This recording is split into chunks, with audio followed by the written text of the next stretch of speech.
आप सुन रहे हैं एजी एंटरटेनमेंट की धमाकेदार प्रस्तुति।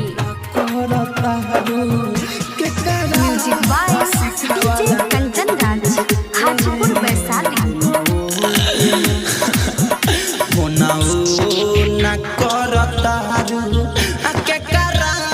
सिखावाला ने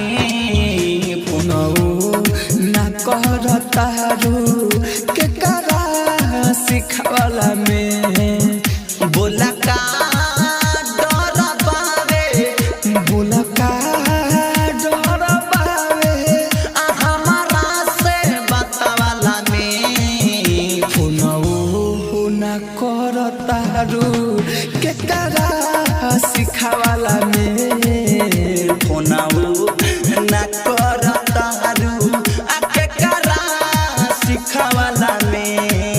mix by AG recording studio.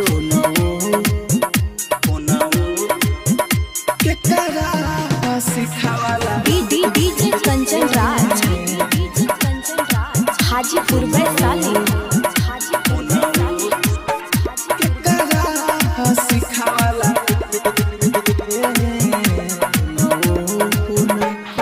सोची के मनवा पागल भइल जता हमारा हो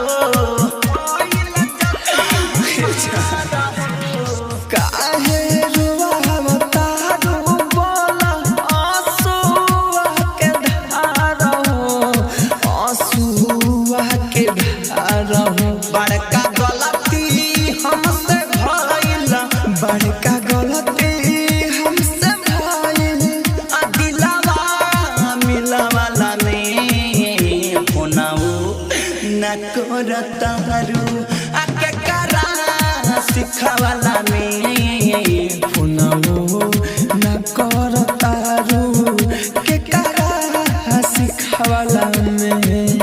आप सुन रहे हैं एजी एंटरटेनमेंट की धमाकेदार प्रस्तुति।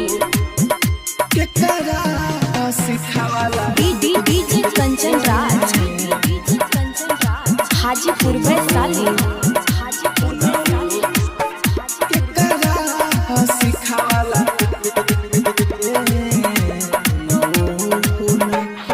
कुनल कुआरा या बहरा बनल बटे जान हो मेरा मिसाइल राहुल के निकले लागल परान हो निकले लागल परान हो। बोला का खुश रहबू बोला का खुश रहबू हमारा के रोवावाला में फोनऊ ना करतारू के करा सिखावाला में फोनऊ ना कर